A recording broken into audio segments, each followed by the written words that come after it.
So getting back onto the well-worn, weather-beaten path of the whole free will versus determinism debate that's been going on in philosophy seemingly forever, and has been happening on and off in the online philosophical debate community over the past 10 years.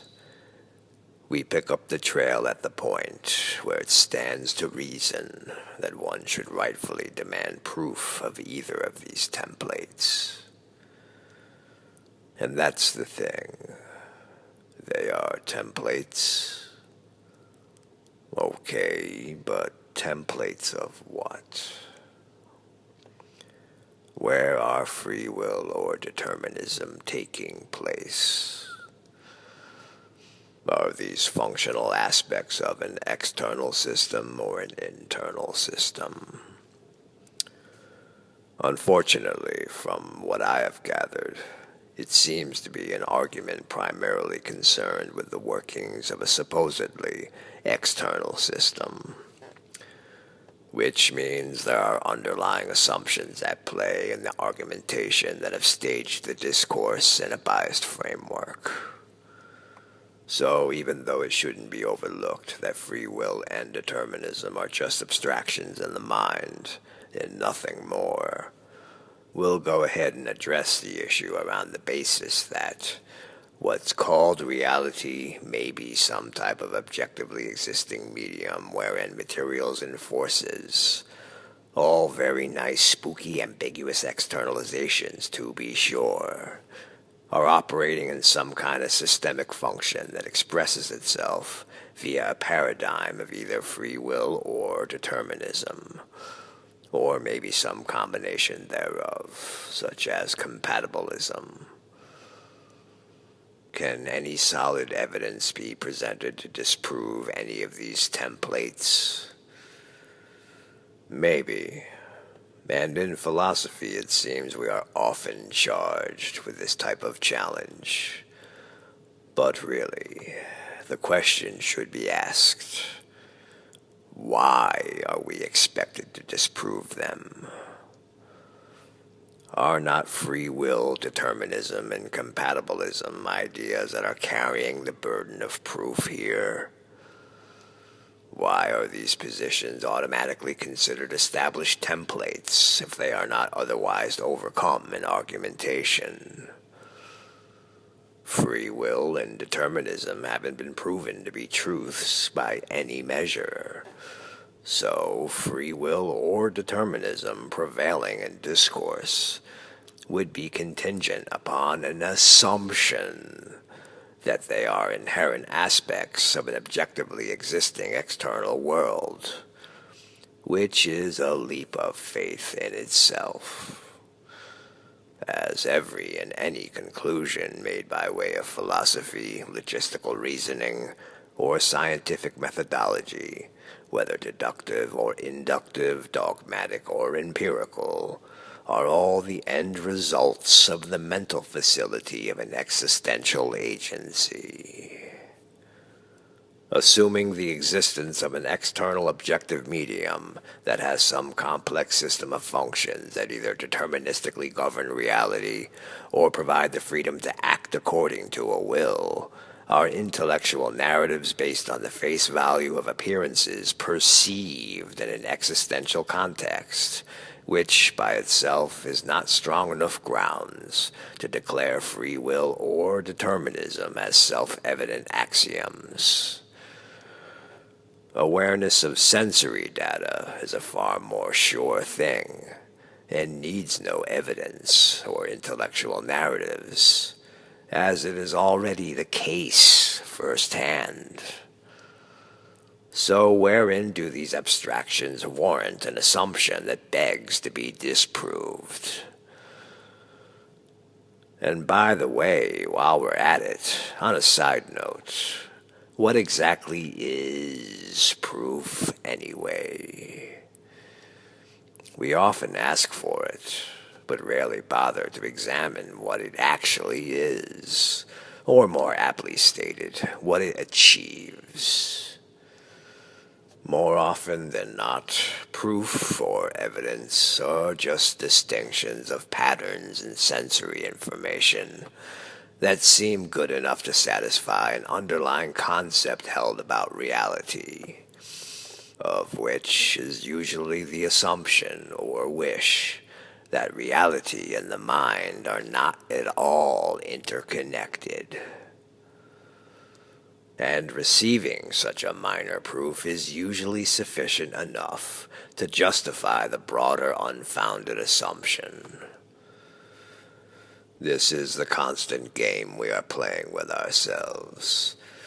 This addiction of the consciousness to always reinforce the desire for illusion to be real and actual, which in this case means mind independent, so as to avoid responsibility, and hence assign power to some supposed aspect of reality imagined to be beyond awareness.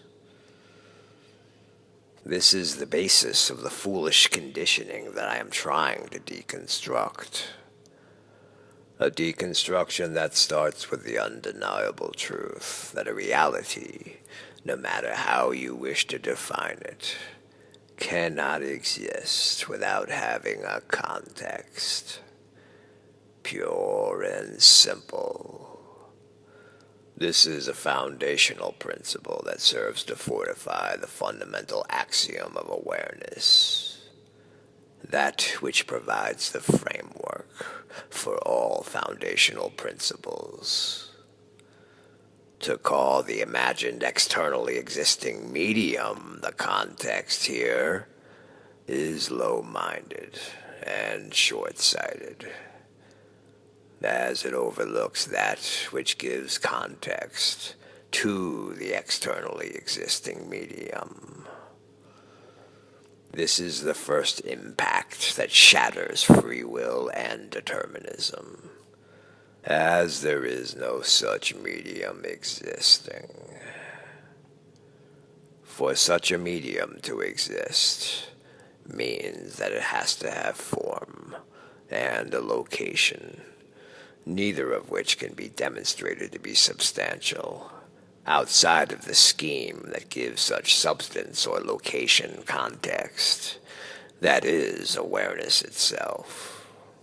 To be an actually existing external medium, this medium would have to be a parameter that is either limited, unlimited, or both.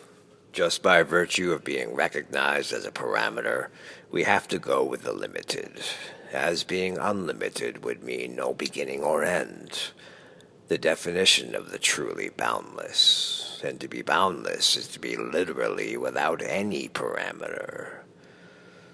If without a parameter, there can be no position. If no position, no existence, as previously outlined in the original concept about an objectified reality. So since it can't be unlimited, then it can't be both limited and unlimited, which leaves us only with it being limited.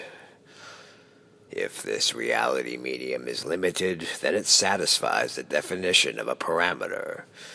Since it has parameters, then it has a beginning and an end. Hence, the existence of this medium comes from some type of non-existence. But non-existence cannot exist. Otherwise, it wouldn't be non-existence. Hence, existence, as an imagined independent medium, cannot really objectively exist. It's an illusion of the awareness which gives all these facets their composition. But this truth is ignored. Instead, the theories of free will and determinism both choose to assume that such a medium objectively exists, and features a set of rules within this setting, which thereby serves as a foundation for the eventual rise of an awareness, the exact opposite of the truth. This is a common conclusion when science is put above philosophy, when in fact science is but a branch of philosophy.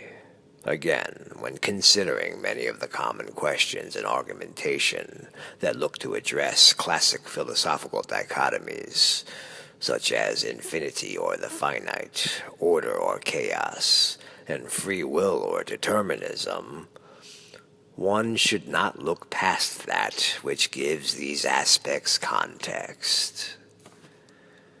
Same goes for our proposed answers and explanations. Reasoning, logic, and mathematics are just tools, not the reality. One should not overlook what gives these tools foundation. Scientific models are helpful navigationally, but can become restrictive when used as a means to impose obedience to a reification of our abstract systems of order and structure. Might this tendency be more revealing of a personal proclivity? Yes, indeed. Sometimes it's hard to fathom just how deeply we are always consciously and unconsciously trying to obfuscate and circumvent the truth. But this is our predilection, to wit, our desperate willful craving for delusion over the truth. And using material science to try to justify this attachment is ideological laziness. A philosopher worth his salt doesn't invest too heavily in the face value of sense perceptions. A true philosopher will never point at standard, traditional, or mainstream conclusions and proclaim them to be the truth due to their blatant obviousness. This isn't even remotely philosophical. This is just jumping on a bandwagon. And as I've said before, to always try to minimize reality down to a mundane triviality by way of material reductionism or the authoritative disambiguation of the intellect are the negligent workings of a lackadaisical philosopher. This isn't a representation of an interest in the truth. This is just an appeal to popularity. If you are self-conscious about standing in the truth for fear that the popular people will laugh at you, or that it will ruffle the feathers of the scientific establishment, then really you should get out of philosophy. The truth is never gonna be popular. Delusion is popular. Delusion is like a warm, fuzzy bubble bath, whereas the truth is like an ice-cold shower. So this isn't even a matter of the issue being complicated, because it's actually quite simple. It's a matter of people deliberately not wanting to have anything to do with the truth.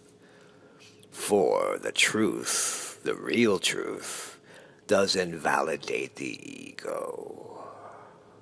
So, for those who want to uncover the truth, could care less about what other people think, are not afraid to take responsibility, are ready to take on more power and accept the true nature of the empty self unconditionally, a simple rule of thumb will suffice. When trying to get to the bottom of an existential quandary and identify the most fundamental underlying truth, always distinguish that which provides all else its context.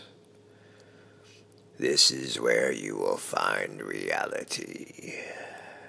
The truth of this realization cannot be denied, only temporarily evaded with clever abstractions that seek to portray it otherwise. But this false portrayal is the result of an improper focus, as both free will and determinism are illusions. as they don't actually exist anywhere other than in abstractions. To concentrate on them is to lose clarity and diminish lucidity. Instead, the focus of the attention should be directed towards the source of attention. This is where we will find the serendipitous tracks of René Descartes and the sentiment of his perennial aphorism, "I think, therefore I am," still echoing in the wind. He didn't explore it much deeper than his own abstractions, but he was, at least, generally looking in the right direction. There's no need to convolute, just to uphold the imagined integrity of faith-based beliefs in free will or determinism. Cogito ergo sum, or I think, therefore I am, if investigated deeply, reveals that the I is the fundamental reality, not an externally existing independent medium, nor a contrived illusory identity that considers sensible concepts in ontological and epistemological terms. So, with "I think, therefore I am," one must move deeper than the thinking. Are there any assertions being made that awareness is void? If awareness is present, then how can it be shown to not be the fundamental reality, when in fact it's the only thing providing the foundation for thoughts, sensible concepts, and paradigms to be considered objectively in the first place? But what about the pure intellect as the fundamental reality? No, it isn't the pure intellect, as Descartes hastily concluded, and as most of us so intensely want to believe. The intellect is a tool of awareness. So how could awareness itself be stepped outside of and be intellectually considered? Who or what would be doing this exactly? But wouldn't the I be relative only to a specific type of reasoning? Again, what is the underpinning of the reasoning? This issue is going to persist for so long as one remains stuck on intellectual inventory. So, until it's clear that there has been an accurate discernment with what the I actually is, it doesn't follow that it can be equated to a paradigm where an I makes sense only relative to a reasoning, yet can still be nevertheless stepped outside of and considered with a different kind of reasoning. What would be reasoning outside of the creature that reasons? For that to even be possible, the I would first need to be realized for what it is. If reality is realized for what it is, then of course it necessarily follows that all of its constructs, including knowledge, are dependent on it for their contextual significance. This is the basis for the irrefutable fundamental default axiom of existence. This is the truth of awareness.